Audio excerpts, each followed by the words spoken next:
हमारे साथ योगेश शर्मा जी मौजूद हैं जो इस प्रोजेक्ट के चीफ प्रोजेक्ट मैनेजर हैं। तो सर मैं आपसे पूछना चाहूंगी कि जैसे कि आपने बताया कि 85% काम पूरा हो चुका है, कि जो बाकी के काम है वो कब तक पूरे होने की उम्मीद है और कब तक ये सबर्बन चालू हो जाएगा? जो बाकी के बचे हुए काम हैं वो इस वर्ष पूरे होने की उम्मीद है और हमें आशा ही नहीं विश्वास है कि इस वर्ष ये काम पूरा होके और हम ट्रैक चालू कर पाएंगे। इस सबर्बन को बनाने का उद्देश्य क्या था? इस सबअर्बन को बनाने का उद्देश्य तो ये था कि जैसा कि आप लोग देख रहे हैं कि मुंबई शहर सैचुरेट हो चुका है और इधर उधर उसका विस्तार ऑलरेडी हो रहा है। जैसा कि आपने देखा अभी नया एयरपोर्ट भी पनवेल में आया है और उसके आसपास के एरिया ऑब्वियसली उसके आसपास के एरिया में डेवलपमेंट होगा। वहाँ पे कुछ इंडस्ट्रीज भी आएंगी, कुछ रेजिडेंशियल भी डेवलपमेंट होंगे। तो उसी पॉइंट ऑफ व्यू से इसको बनाने का उद्देश्य था कि आगे की ओर विकास किया जाए, आगे की ओर मुंबई को फैलाया जाए। तो आपका कहने का मतलब है कि ये कॉरिडोर बनने की वजह से लोगों के लिए जो ऑक्यूपेशन का रास्ता है वो भी बढ़ेगा और यात्रियों की जो मतलब लोकल में जो समस्या होती है क्या वो कम हो पाएंगी? बिल्कुल बढ़ेगा और कम भी हो पाएगी। जैसे कि आपको मालूम होगा कि अभी पनवेल से करजत करजत में लोकल आती है, बट वो आती है कल्याण बदलापुर से करजत। तो पनवेल से करजत के लिए कोई डायरेक्टली ईएमयू या लोकल ट्रेन नहीं है और अभी जो ट्रेनें रुकती हैं सीधी पनवेल से करजत जाती हैं। तो हम लोगों ने इसमें बीच में 3 स्टेशन भी प्लान किए हैं जिनके नाम है चिखले मोहपे चौक। वो वहाँ भी अब ट्रेन रुकेगी, जो ईएमयू ट्रेनें आएंगी, लोकल ट्रेनें आएंगी, उनके हॉल्ट वहाँ भी होंगे। तो आसपास में लोग आके बस सकेंगे जो कि पनवेल या मुंबई की ओर अपने काम के लिए डेली के लिए जा सकते हैं। तो जैसे कि ये इतना बड़ा प्रोजेक्ट है तो इस प्रोजेक्ट को पूरे करने में क्या क्या चैलेंजेस फेस हुए? क्या बहुत सारे चैलेंजेस आपको फेस करने पड़े ये पूरा करने के लिए?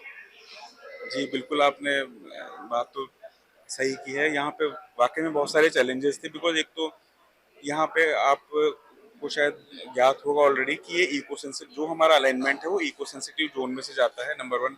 दूसरा, बहुत सारी फॉरेस्ट क्लियरेंसेज चाहिए होती हैं।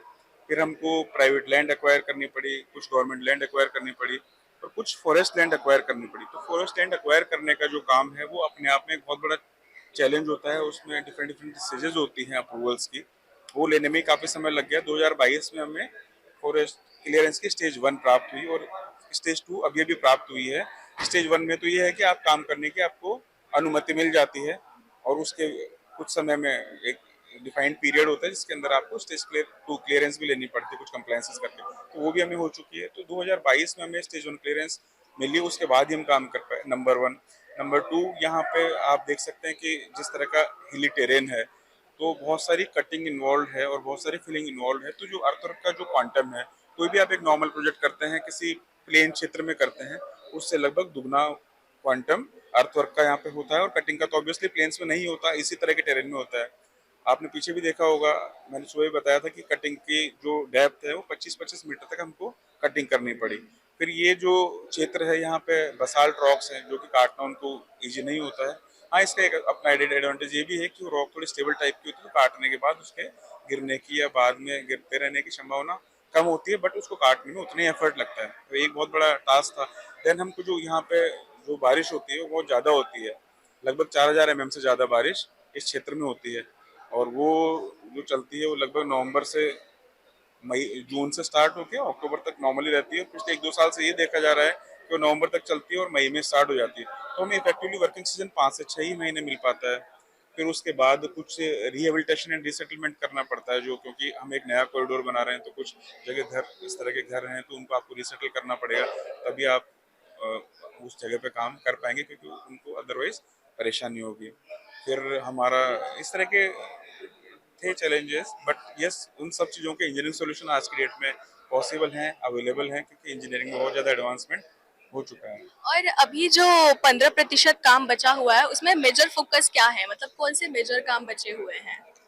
उसमें हम बात करें तो अभी बहुत थोड़ा से काम बचे हैं। जैसे एक तो इस टनल में आप आई हैं, टनल में थोड़ा सा काम बाकी है, थोड़ा सा। फिर पनवेल में एक रेल फ्लाई ओवर है, क्योंकि हमें वहाँ पे पनवेल और जो already existing Panvel Karjat line, Panvel Roha और पनवेल जेएनपीटी लाइन, इन ट्रैक्स को क्रॉस कराने हैं, तीनों लाइनों को।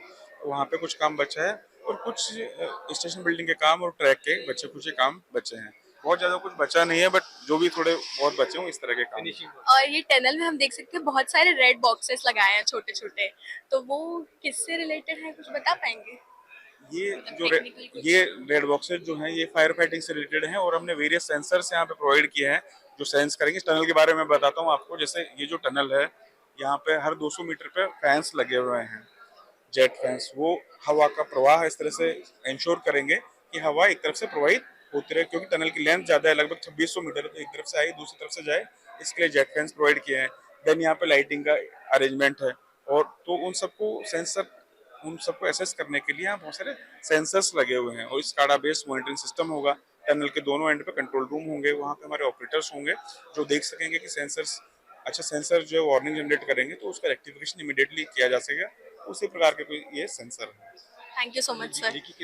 तो जैसे कि हम देख सकते हैं कि सर ने हमें बताया कि बहुत सारे चैलेंजेस उन्होंने फेस किए, लेकिन लीकी केबल का भी यहाँ पे प्रावधान किया गया है, जिससे कि लीकी केबल ताकि आपको थोड़ा बताएंगे उसके बारे में? बताइए। लीकी केबल का प्रावधान किया गया है ताकि आपको सीमलेस इंटरनेट कनेक्टिविटी टनल के अंदर भी मिल सके। तो बताए टनल के अंदर जब आएंगे तभी भी नेटवर्क हमारा नहीं जाएगा ऐसा? बिल्कुल आपका नेटवर्क अवेलेबल रहेगा, इसके लिए लीकी केबल का प्रावधान किया गया है। ये एक नई टेक्नोलॉजी है जो मुझे लगता है कि अभी हम लोग स्टार्ट कर रहे हैं, बाकी जगह ये अवेलेबल नहीं है अभी तक। Thank you sir. तो जैसे कि हमने देखा, सर ने हमको बताया कि लीकी केबल का भी प्रावधान किया गया है, जिसका मतलब है कि अगर हम टनल के अंदर भी आ जाते हैं तो भी हमारा नेटवर्क नहीं जाएगा। ज़्यादातर जगह पे हम देखते हैं कि यदि हम टनल के अंदर आते हैं तो हमारे नेटवर्क बंद हो जाते हैं, हम मोबाइल यूज़ नहीं कर सकते क्योंकि मोबाइल में नेटवर्क नहीं होता है। बट इस टनल में आते ही हमें पूरी मोबाइल की सुविधा मिलेगी, और बहुत सारे चैलेंजेस उन्होंने फेस किए, लेकिन उन सबको फेस करने के बाद भी ये टनल और ये प्रोजेक्ट पूरा हो पाया है। कैमरा पर्सन सफ़ी के साथ मैं कल्पना शुक्ला, रियल खबरें, फन।